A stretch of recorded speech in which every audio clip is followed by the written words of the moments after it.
ನಮಸ್ಕಾರ. Big boss ಕಥೆ ನಮ್ಮ ಜೊತೆ ವಿಶೇಷ ಕಾರ್ಯಕ್ರಮಕ್ಕೆ ಸ್ವಾಗತ. ನಾನು Divi Sridas. Bigg Boss season 11 contestant season 12 ಅಂದ್ರೆ ಈಗೇನ್ ಆಡ್ತಾ ಇದ್ದಾರೆ ಅವರ ಒಂದು ಮನೆಗೆ ಕೂಡ ಎಂಟ್ರಿಯನ್ನ ಕೊಟ್ಟಿದ್ದಾಯ್ತು. ಅವ್ರದೇ ಆಗಿರುವಂತಹ ಒಂದು ಹಾವಳಿಯನ್ನ ನಡೆಸ್ತಾ ಇದ್ದಾರೆ. ಇದೆಲ್ಲದರ ನಡುವೆ ನಾನು ಯಾವುದಕ್ಕೂ ತಲೆ ಕೆಡಿಸ್ಕೊಳ್ಳಲ್ಲ ಅಂತ ಹೇಳ್ತಿದ್ದ ಗಿಲ್ಲಿ ಯಾಕೋ ಒಂದು ಕಡೆ ಸೈಲೆಂಟ್ ಆದಂತೆ ಕಾಣಿಸ್ತಾ ಇದೆ. ಜೊತೆಗೆ ನೆನ್ನೆ ಎಪಿಸೋಡ್ ನ ಹೈಲೈಟ್ ಏನು ಅನ್ನೋದ್ರ ಕುರಿತಂತೆ ಮಾತನಾಡ್ತಾ ಹೋಗೋಣ. ಇದೇ ಈ ಹೊತ್ತಿನ ವಿಶೇಷ ಬಿಗ್ ಬಾಸ್ ಕಥೆ ನಮ್ಮ ಜೊತೆ.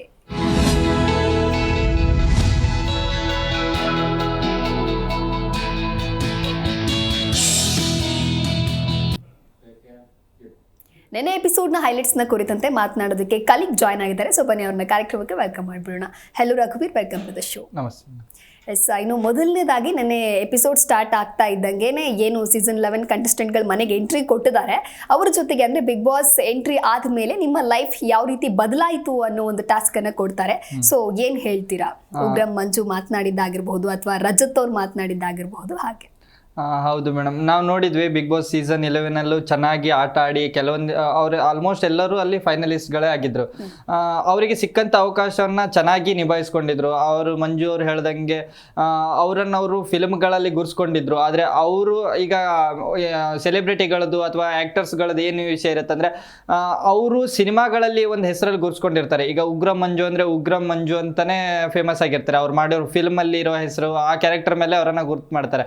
ಆದರೆ ಆಕ್ಚುಲಿ ಅವರು ಮಂಜು ಅಂತ ಗುರುತಿಸೋದು ಜನ ಬಿಗ್ ಬಾಸ್ನಿಂದ ಏನಾಗುತ್ತೆ ಅಂದ್ರೆ 3 ತಿಂಗಳ ಅವರು ಒಟ್ಟಿಗೆ ಬೆರೆಯೋದ್ರಿಂದ ಜನಗಳ ಜೊತೆ ನೇರವಾಗಿ ಸಂಪರ್ಕ ಹೊಂದಿರ್ತಾರೆ. ಅಂದ್ರೆ ಅವ್ರು ಯಾವ ರೀತಿ ಆಟ ಆಡ್ತಾರೆ, ಜನಗಳು ಅದೇ ರೀತಿ ಅವರಿಗೆ ಸಪೋರ್ಟ್ ಮಾಡ್ತಾ ಒಂದು ಮನೆಯವ್ರ ರೀತಿನೇ ಅಕ್ಸೆಪ್ಟ್ ಮಾಡ್ಕೊಂಡು ಬಿಡ್ತಾರೆ. ನಾವು ನೋಡಿದ್ವಿ ಎಲ್ಲಾ ರಿಯಾಲಿಟಿ ಶೋಗಳಿಗಿಂತ ಬಿಗ್ ಬಾಸ್ ಜನರಿಗೆ ಬಹಳ ಹತ್ತಿರವಾದಂತ ಒಂದು ಶೋ ಆಗಿರುತ್ತೆ. ಕೆಲವೊಂದಿಷ್ಟು ಜನ ಏನ್ ಮಾಡ್ತಾರೆ ಅಂದ್ರೆ ಅವ್ರ ಪರವಾಗಿನೇ ಸ್ಟಾರ್ಟಿಂಗ್ ಇಂದ ಸಪೋರ್ಟ್ ಮಾಡೋದಾಗಿರ್ಲಿ, ಅವ್ರಿಗೋಸ್ಕರ ಸಪೋರ್ಟ್ ಇಂದ ಹಿಡಿದು ತಮ್ಮ ಕಂಟೆಸ್ಟೆಂಟ್ ತಾವು ಸಪೋರ್ಟ್ ಮಾಡ್ತಿರೋ ಕಂಟೆಸ್ಟೆಂಟ್ ನ ಗೆಲ್ಸೋ ವಿಚಾರದಲ್ಲಾಗಿರ್ಲಿ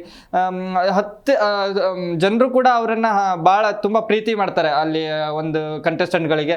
ಅದೇ ರೀತಿ ಬಿಗ್ ಬಾಸ್ ಅಂತ ಅವ್ರಿಗೆ ಏನ್ ಹೇಳ್ತಾರಲ್ಲ, ಅವರನ್ನು ಗುರ್ಸ್ಕೊಳ್ಳೋಕ್ಕೆ ತುಂಬ ಒಂದು ಒಳ್ಳೆ ಪ್ಲಾಟ್ಫಾರ್ಮ್ ಥರ ಯೂಸ್ ಮಾಡ್ಕೊಂಡಿರ್ತಾರೆ. ಈಗ ಮಂಜು ಅವರು ಈಗ ಅವರಿಗೆ ಹಿಂದಿನ ಒಂದು ಲೈಫ್ಗಿಂತ ಈಗ ಬಿಗ್ ಬಾಸ್ ಬಂದ ನಂತರ ಅವ್ರ ಲೈಫ್ ಚೆನ್ನಾಗಿತ್ತು ಅಂತಾನೆ ಹೇಳ್ಕೊಂಡ್ರು. ರಜತ್ ಅವರು ಅದೇ ಹೇಳ್ತಾರೆ, ತಾನು ಈ ಹಿಂದೆಗಳು ಸಾಕಷ್ಟು ರಿಯಾಲಿಟಿ ಶೋಗಳನ್ನು ಮಾಡ್ತಾರೆ, ಆದರೆ ಜನ ನನ್ನನ್ನು ತಮ್ಮ ಮನೆ ಮಗನಂತೆ ನೋಡ್ಕೊಂಡಿರೋದು ಗುರುತಿಸಿರೋದು ಬಿಗ್ ಬಾಸ್ ಇಂದ. ಮತ್ತೆ ತ್ರಿವಿಕ್ರಮ್ ಅವರು ಅದೇ ಹೇಳ್ತಾರೆ, ತನ್ನ ಕರ್ಮವೆಲ್ಲ ಕಳೆದು ಈ ಒಂದು ಬಿಗ್ ಬಾಸ್ ಇಂದ ನನಗೆ ಒಂದು ಹೊಸ ಲೈಫ್ ಸಿಕ್ತು, ನನ್ನ ಕರಿಯರ್ಗೆ ಒಂದು ಒಳ್ಳೆ ಸ್ಟಾರ್ಟ್ ಸಿಕ್ತು, ಹೆಲ್ಪ್ ಆಯ್ತು ಅಂತ ಹೇಳಿದ್ರು. ಮತ್ತೆ ಮೋಕ್ಷಿತಾ ಅವರು ಒಂದು ಏನ್ ಹೇಳ್ತಾರೆ ಅಂದ್ರೆ, ನಿಂತೋಗಿರೋ ಒಂದು ಫಿಲ್ಮ್ ಸಹಿತ ಈ ಒಂದು ಬಿಗ್ ಬಾಸ್ ವೇದಿಕೆಯಿಂದ ಮತ್ತೆ ಪುನಃ ಅವ್ರು ಪಡ್ಕೊಳ್ಳೋಂತ ಒಂದು ಚಾನ್ಸ್ ಸಿಕ್ತು ಅಂತ. ಆಮೇಲೆ ನೋಡಿದ್ವಿ ಚೈತ್ರಾ ಕುಂದಾಪುರ್ ಅಂದ್ರೆ ನಾವು ನೋಡ್ತಿರೋ ದೃಷ್ಟಿನೇ ಬೇರೆ ಇತ್ತು. ಅವ್ರು ಒಂದ್ ಸ್ವಲ್ಪ ಫೈರ್ ಬ್ರ್ಯಾಂಡ್ ಅಂತ ಹೇಳಿ ಅವ್ರಿಗೆ ಆದ್ರೆ ಆಮೇಲೆ ಬಿಗ್ ಬಾಸ್ ಬಂದ ತಕ್ಷಣನು ಕೆಲವೊಂದಿಷ್ಟು ಜನ ಅವರನ್ನ ಅಕ್ಸೆಪ್ಟ್ ಮಾಡಕ್ ಶುರು ಮಾಡಿದ್ರು. ಚೈತ್ರಾ ಕುಂದಾಪುರ್ ಅವರನ್ನ ಸಾಕಷ್ಟು ಅವರು ಸೇಫ್ ಆಗ್ತಾ ಬಂದ್ರು. ಅಂದ್ರೆ ಜನಗಳ ಪ್ರೀತಿ ಗಳಿಸೋದ್ರಲ್ಲಿ ಎಲ್ಲೋ ಒಂದು ಹೆಜ್ಜೆ ಅವರಿಗೂ ಒಂದು ಹೆಲ್ಪ್ ಆಯ್ತು. ಅವ್ರಿಗೆ ಏನ್ ವ್ಯಕ್ತಿತ್ವಗಳನ್ನ ಅವ್ರ ಏನ್ ರಿಯಲ್ ವ್ಯಕ್ತಿತ್ವಗಳು ಅದನ್ನ ಅವರು ಬಿಗ್ ಬಾಸ್ ಜೊತೆ ತೋರಿಸ್ಕೊಂಡು ಒಳ್ಳೆ ಆಟ ಆಡಿ ಫೈನಲಿಸ್ಟ್ಗಳು ಆಗಿದ್ರು. ಈಗ ಮತ್ತೆ ಸೀಸನ್ 12 ಬಂದು ಅವ್ರ ಅನಿಸಿಕೆ ಹೇಳ್ಕೊಂಡಿರೋದು ಚೆನ್ನಾಗಿತ್ತು. ಓಕೆ, ಇನ್ನು ಉಗ್ರಂ ಮಂಜು ಮತ್ತೆ ಕಾವ್ಯ ಅವ್ರದ್ದು ಒಂದು ಕನ್ವರ್ಸೇಷನ್ ನಡೀತಾ ಇರುತ್ತೆ ಬೈ ವಾಕ್. ಅಲ್ಲೇ ನೋಡ್ತಾ ಇದ್ದ ಗಿಲ್ಲಿ ಎಲ್ಲೋ ಒಂದು ಕಡೆ ಬ್ಲಾಸ್ಟ್ ಆಗ್ತಾರೆ. ಏನು ಒಂದು ಕನ್ವರ್ಸೇಷನ್ ನಡೀತಾ ಅಲ್ಲಿ ಅಂತ? ಹೌದು, ಅಲ್ಲಿ ಮಂಜು ಅವರು ಏನಂದ್ರೆ ಅವರು ಸೀನಿಯರ್ ಒಬ್ಬ ಜೂನಿಯರ್ ಅನ್ನ ಯಾವ ರೀತಿ ಆಟ ಆಡ್ಬೇಕು ಅನ್ನೋ ಹೇಳ್ಕೊಡೋ ತರ ಆ ಒಂದು ಸಿಚುವೇಶನ್ ನಮ್ಗೆ ಕಾಣ್ತಾ ಇತ್ತು. ಅಲ್ಲಿ ಏನಾಯ್ತಂದ್ರೆ ಕಾವ್ಯ ಅವರು ಸ್ಟ್ರಾಂಗ್ ಇದ್ದಾರೆ, ಮನೆಯವರು ಅದನ್ನ ಇಗ್ನೋರ್ ಮಾಡ್ತಾ ಇದ್ದಾರೆ. ಕಾವ್ಯ ಅವರನ್ನ ಯಾರು ಆಟಕ್ಕುಂಟು ಲೆಕ್ಕಕ್ಕಿಲ್ಲ ತರ ಮನೆಯವ್ರು ತಿಳ್ಕೊಂಡಿದ್ದಾರೆ. ಹೊರಗಡೆ ಸಾಕಷ್ಟು ರೆಸ್ಪಾನ್ಸ್ಗಳು ಬರ್ತಾ ಇದ್ದಾವೆ. ಕಾವ್ಯ ಅವರಿಗೆ ಚೆನ್ನಾಗಿ ಇರೋ ಆಟನೇ ಆಟ ಆಡ್ತಿದ್ದಾರೆ, ಅವರು ಯಾವ್ದ್ರಲ್ಲೂ ಹಿಂದಿಲ್ಲ. ಆದ್ರೆ ಅವರು ಅದನ್ನೇ ಅವರಿಗೆ ಮತ್ತಿಷ್ಟು ಪುಷ್ ಕೊಡೋ ಒಂದು ವಿಚಾರದಲ್ಲಿ ಮಂಜು ಅವರು ಅವ್ರ ಜೊತೆ ಮಾತಾಡೋದು, ಅವ್ರ ಜೊತೆ ಕನ್ವರ್ಸೇಷನ್ ಮಾಡೋದು ನಡೆಸ್ಕೊತಾ ಇದ್ರು. ಅದರಲ್ಲಿ ಕಾವ್ಯ ಅವರು ಆಲ್ಮೋಸ್ಟ್ ಒಳ್ಳೆದ ರೀತಿಯಲ್ಲೇ ಮಾತಾಡಿದ್ರು. ಗಿಲ್ಲಿ ಅದೊಂಥರ ಒಂದು ಫನ್ ವೇದಲ್ಲಿ ಆಗಿ ಮಾಡಿರ್ಬೋದು ಅನ್ಕೊಂತೀನಿ. ಅದ್ರ ನೆಕ್ಸ್ಟ್ ಹೋಗೋದಾದ್ರೆ ಉಗ್ರಂ ಮಂಜು ಮತ್ತೆ ಏನೋ ಒಂದ್ ಕಡೆ ಗಿಲ್ಲಿ ಮತ್ತೆ ಉಗ್ರಂ ಮಂಜು ಅಂತ ಬಂದಾಗ ಯಾಕೋ ಆಗ್ತಾ ಇರ್ಲಿಲ್ಲ. ಓಕೆ, ಎಲ್ಲ ಫೈನ್ ಅಂತ ಬಂದಾಗ ಮತ್ತೆ ನೆನ್ನೆ ಸ್ಟಾರ್ಟ್ ಆಗತ್ತೆ, ಅದು ಕೂಡ ಊಟದ ವಿಚಾರದಲ್ಲಿ. ಅದೇ ಆ ಊಟದ ವಿಚಾರ ಬಂದಾಗ ಅಲ್ಲಿ ನಾವು ನೋಡ್ತಾ ಇದ್ವಿ, ಬೇಕು ಅಂತಾನೆ ಮತ್ತೆ ಟ್ರಿಗರ್ ಆದ್ರು ಅನ್ಸುತ್ತೆ ಮಂಜು ಅವರು. ಅಲ್ಲಿ ಫನ್ ಆಗಿ ನಡೀತಾ ಇರುತ್ತೆ, ಅದು ನೇರವಾಗಿ ಊಟದ ವಿಷಯನೇ ಆಗಿರಲ್ಲ. ಅಲ್ಲಿ ಏನಾಗಿರುತ್ತೆ ಅಂದ್ರೆ ಸೀಸನ್ ವಿಷಯ ಮಾತಾಡ್ತಾ ಇರ್ತಾರೆ, ಅದು ಫನ್ ವೇದಲ್ಲಿ ನಡೀತಾ ಇರುತ್ತೆ. ಆ ಹಿಂದಿನ ಸೀನ್ಗಳಲ್ಲೂ ನಾವು ನೋಡಿದ್ವಿ, ಅಲ್ಲಿ ಅದೇ ರೀತಿ ಕನ್ವರ್ಸೇಷನ್ಗಳು ಆಗ್ತಿದ್ವು. ನಿಮ್ಗೆ ನಾನು ಕ್ಷಮಿಸಿದ್ದೀನಿ ಅಂತ ಹೇಳೋದು. ಗಿಲ್ಲಿನ ನಾವು ಸ್ಟಾರ್ಟಿಂಗ್ ವಾರದಿಂದನೂ ನೋಡ್ಕೊಂಡು ಬಂದಿರೋ ರೀತಿನೇ ಅದೇ ರೀತಿಯಾಗಿರುತ್ತೆ. ಅವರು ಒಂಥರ ಅವ್ರ ಕಾಲು ಎಳ್ಕೊಂಡೇ ಹೋಗೋದು, ಒಬ್ಬರನ್ನ ಫನ್ ಆಗಿ ಮಾತಾಡ್ಸೋದು, ಕಾಮಿಡಿಯಾಗಿ ಎಲ್ಲ ವಿಷಯನೂ ಸೀರಿಯಸ್ ಆಗಿ ತಗೊಂಡ್ರೆ ಅರ್ಥ ಇರಲ್ಲ. ಆದರೆ ಗಿಲ್ಲಿ ಅವರು ಎಲ್ಲ ವಿಷಯನೂ ಕಾಮಿಡಿಯಾಗಿ ತಗೊತಾ ಇರ್ತಾರೆ.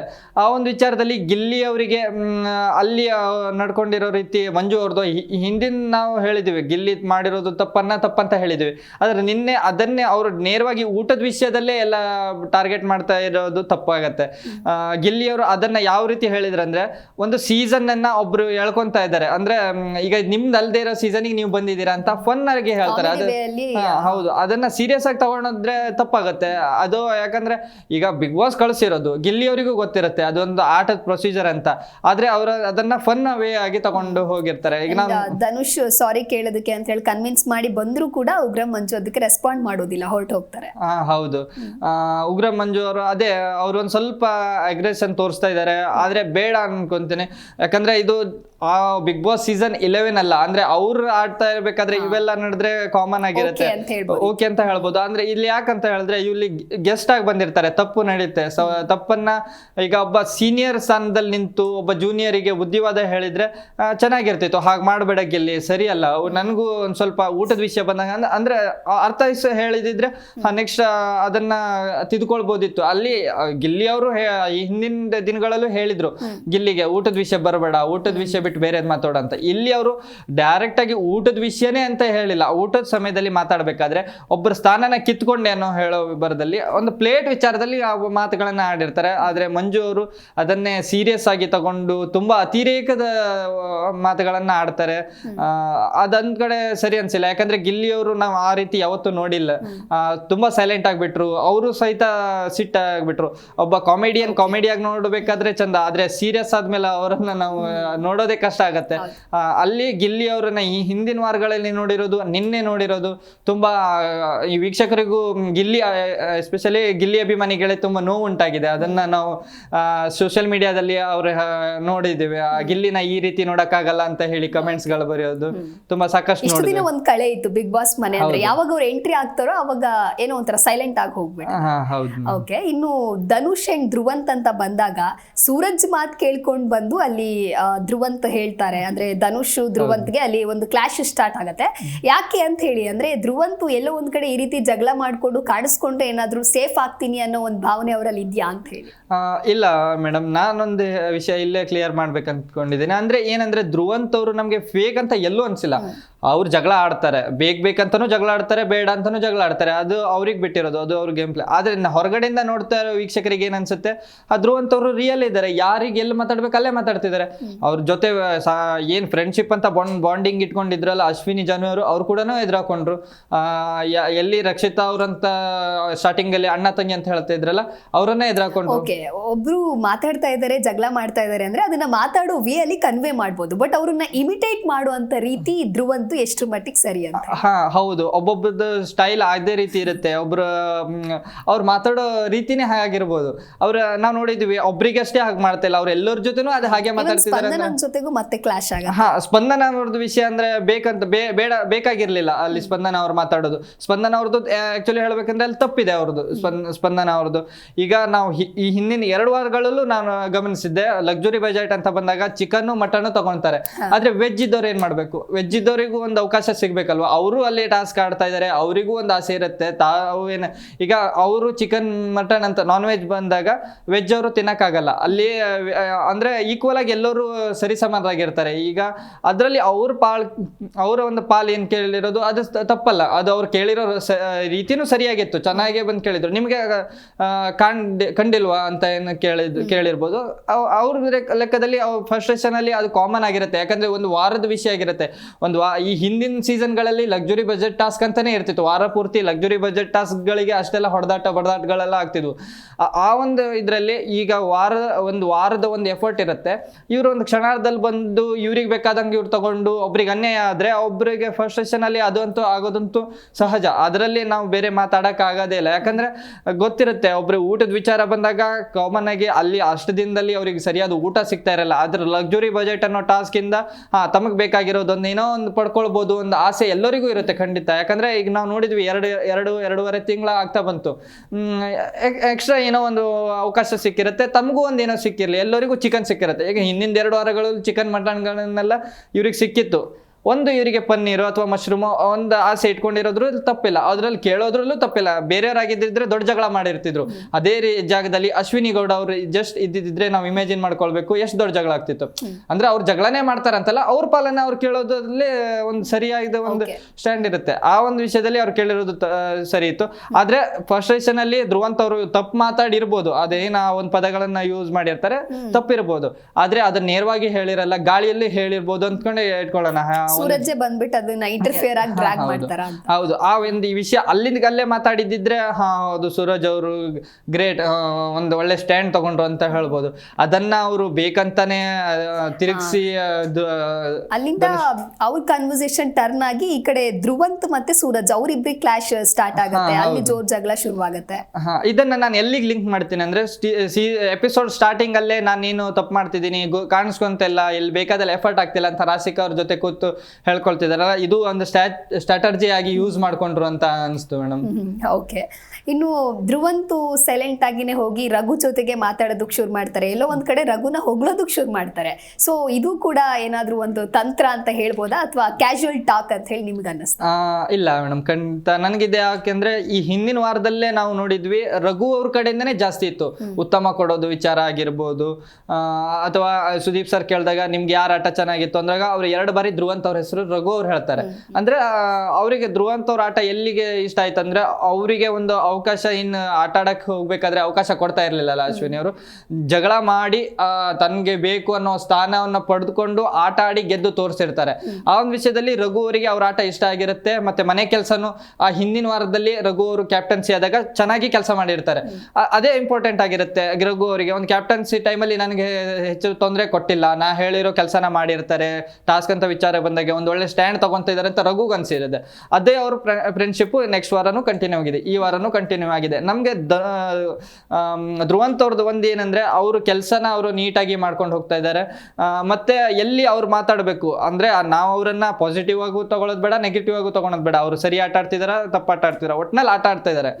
ಎಲ್ಲಿ ತಮ್ಮ ಒಂದು ಏನು ಮಾತು ಹೇಳ್ಬೇಕಿದೆಲ್ಲ ಅದು ಫೇರ್ ಆಗಿ ಹೇಳ್ತಿದ್ದಾರೆ.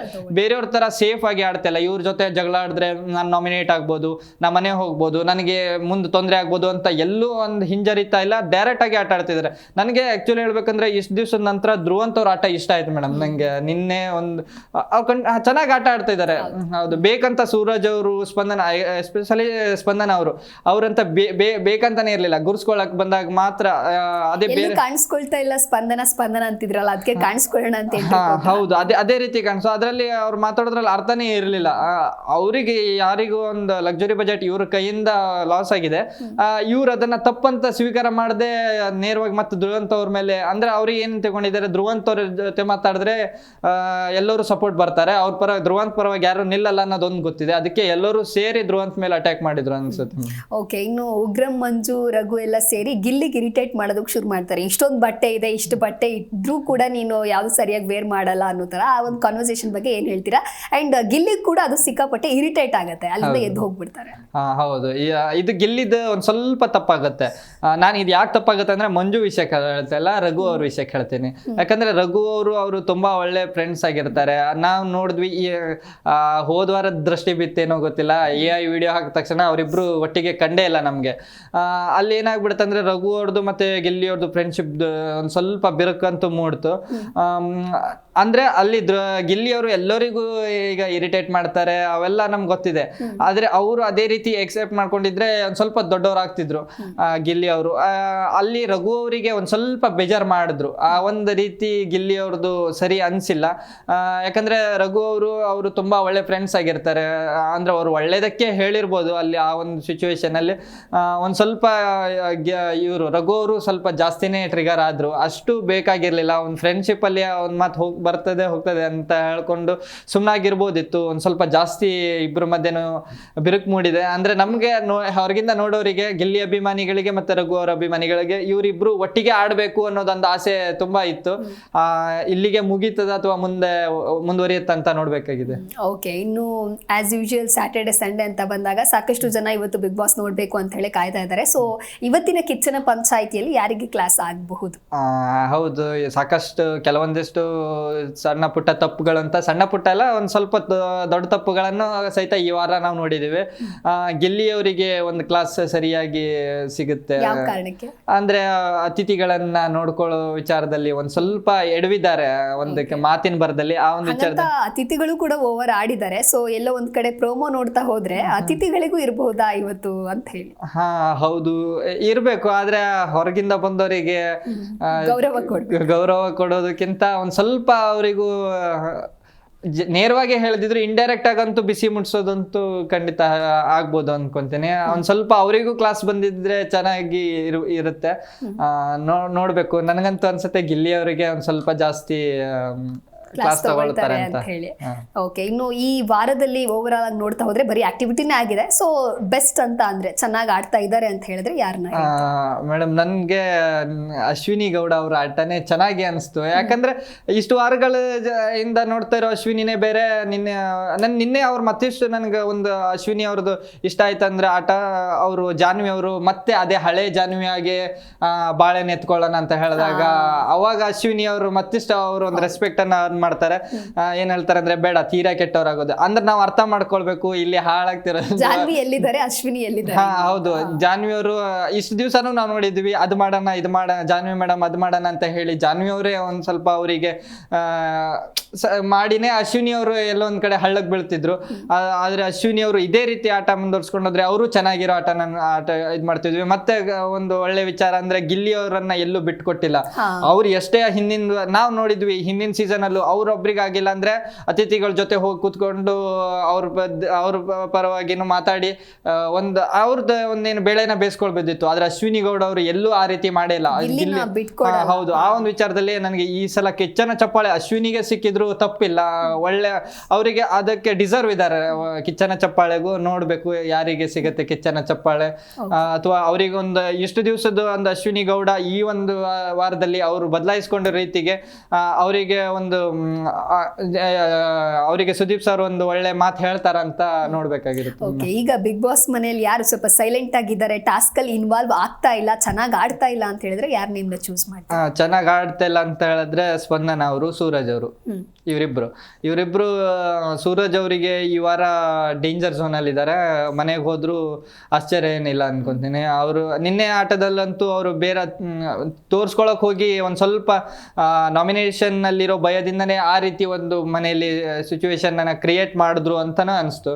ಬೇಕಾಗಿರ್ಲಿಲ್ಲ, ಒಂದ್ ಸ್ವಲ್ಪ ಕೂಲಾಗಿ ಹ್ಯಾಂಡಲ್ ಮಾಡ್ಬೋದಿತ್ತು. ಚೆನ್ನಾಗಿ ಹೋಗಿದ್ರು ಅಂತವ್ರನ್ನ ಆ ರೀತಿ ಪದಗಳನ್ನ ಉಪಯೋಗಿಸ್ಬೇಡ ಅಂತ ಹೇಳಿದಿದ್ರೆ ಮತ್ತು ಸೂರಜ್ ಅವರಿಗೆ ಒಂದ್ ಒಳ್ಳೆ ರೆಸ್ಪೆಕ್ಟ್ ಬರ್ತಾ ಇತ್ತು. ಆದ್ರೆ ಅವ್ರು ಸ್ವಲ್ಪ ಜಗಳ ಮಾಡೋ ವಿಚಾರದಲ್ಲಿ ಸ್ಟಾರ್ಟ್ ಮಾಡ್ಕೊಂಡ್ರು ಬೇರೆಯವ್ರನ್ನ. ಅದನ್ನ ಎದುರಿಗೆ ಹೇಳಿರೋದನ್ನ ಇವರೇ ಪ್ರಶ್ನೆ ಮಾಡಿದಿದ್ರೆ ಚೆನ್ನಾಗಿರ್ತಿತ್ತು. ಧನುಷ್ ಅವರನ್ನ ಹೇಳಿ ಮತ್ತೆ ಹೋಗಿ ಇವರೇ ಕೇಳಿರೋದು ಅದೆಲ್ಲ ಒಂದ್ ಕಡೆ ಸರಿ ಅನ್ಸ್ಲಿಲ್ಲ. ಓಕೆ, ಇನ್ನು ಆಪರ್ಚುನಿಟಿ ಸಿಕ್ಕಿ ಇನ್ನೂ ಸ್ವಲ್ಪ ಚೆನ್ನಾಗಿ ಆಡಿದ್ರೆ ಮುಂದೆ ಹೋಗ್ತಾರೆ ಅಂತ ಹೇಳಿದ್ರೆ ಯಾರು ನಿಮ್ನ ಕೊನೆದಾಗ ಚೂಸ್ ಮಾಡ್ತಾರೆ? ಕಾವ್ಯ ಅವರು ಈ ಹಿಂದಿನ ವಾರಗಳಿಗಿಂತ ಈ ಒಂದೆರಡು ಮೂರು ವಾರಗಳು ಸ್ವಲ್ಪ ಹಿಂದಿದ್ದಾರೆ. ಬಾಕಿ ಎಲ್ಲವರು ಮುಂದೆ ಹೋಗ್ತಾ ಇದ್ದಾರೆ. ಕಾವ್ಯ ಅವರು ಸ್ವಲ್ಪ ಹಿಂದೆ ಬೀಳ್ತಾ ಇದ್ದಾರೆ. ಮತ್ತೆ ಅವರು ಕೆಲವೊಂದಿಷ್ಟು ಈಗ ಗಿಲ್ಲಿಯಿಂದ ಬೇರೆ ಆಗ್ಲಿಕ್ಕೆ ಅವ್ರ ವಿರುದ್ಧ ಹೋದ ರೀತಿಯಲ್ಲಿ ಅನಿಸ್ತಾ ಇದೆ.